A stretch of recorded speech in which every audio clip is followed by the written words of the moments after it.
ओम नमो भगवते वासुदेवाय। लक्ष्मी जी और साहूकार के घर की खिचड़ी की कहानी। एक साहूकार था, उसके 7 बेटे व 7 बहुएं थी। घर में किसी बात की कोई कमी नहीं थी, सब हिल मिलकर रहते थे। घर में बहुत संपत्ति थी। एक दिन लक्ष्मी जी गांव के बाहर पीपल के वृक्ष की ऊंची टहनी पर बैठी थी। वहां से पूरा गांव दिखता था और साहूकार का घर पास में ही था। उस दिन साहूकार के घर में खिचड़ी बन रही थी।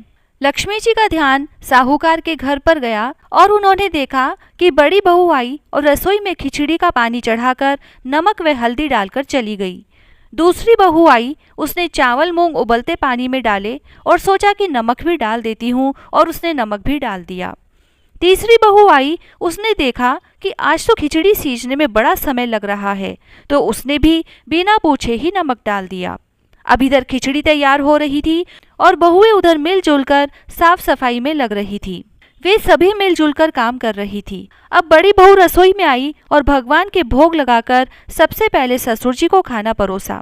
ससुर जी ने जैसे ही खिचड़ी का ग्रास मुंह में लिया तो नमक बहुत ज्यादा था। ससुर जी ने सोचा कि आज अगर मैं खाना नहीं खाऊंगा तो पूरे परिवार वाले भी नहीं खाएंगे और खिचड़ी घर के बाहर फेंक दी जाएगी, तो गाय कुत्ते आकर खाएंगे तो फिर घर के बाहर गंदगी हो जाएगी और दोबारा से खाना बनाना पड़ेगा 100 अलग। इससे अच्छा है कि मैं यह खिचड़ी ही खा लेता हूँ। साहूकार ने खिचड़ी पूरी खा ली। अब सासू जी को खाना परोसा तो पहला ग्रास खाते ही गुस्सा होकर बोलने ही वाली थी कि उसने देखा कि पति खाना खाकर हाथ धो रहे थे। मन में विचार किया, जब पति ने कुछ नहीं कहा तो मैं क्यों बुरी बनूं। सास ने भी खाना खा लिया। अब घर के बड़े बेटे को खाना परोसा तो बेटा जैसे ही खाना खाने बैठा तो खिचड़ी खारी लगी। मन में विचार किया कि ऐसी खिचड़ी माता पिता खा सकते हैं तो मैं क्यों बुरा बनूं। उसने भी पूरा खाना खा लिया।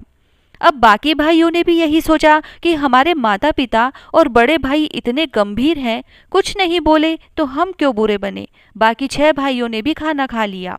अब बड़ी बहू खाना खाने बैठी तो मन में विचार किया कि मेरे सास ससुर पति देवर सबने खाना खा लिया, वे कुछ नहीं बोले तो मैं क्यों पूछूं कि नमक किसने डाला। उसने भी चुपचाप खाना खा लिया। अब बाकी बहुएं व बच्चों ने भी यही सोचकर खा लिया कि हमारे बड़ों ने ही कुछ नहीं कहा तो हम क्यों बोले। ऐसे करके सारी खिचड़ी खत्म हो गई। यह सारा नजारा लक्ष्मी जी पेड़ पर बैठी देख रही थी। तब लक्ष्मी जी ने सोचा कि जिस घर में इतनी संपत्ति हो और घर में शांति हो, बड़ों का मान सम्मान हो, ऐसे घर को तो मैं कभी नहीं छोड़ सकती। क्योंकि जिस घर में बड़ों का मान सम्मान व छोटों से प्यार होता है, वहां पर स्वर्ग होता है और परिवार की सुख शांति ही सबसे बड़ा धन होता है। और लक्ष्मी जी उनके घर में विराजमान हो गई। उनके घर में खूब धन बरसने लगा। दिन दुनी रात चौगुनी तरक्की होने लगी। पहले से भी ज्यादा संपत्ति हो गई। हे लक्ष्मी माता, जैसे साहूकार के घर आई वैसे सबके आना। कहता ने सुनता ने हुकारा भरता ने, सारे परिवार की रक्षा करना। जय लक्ष्मी माता।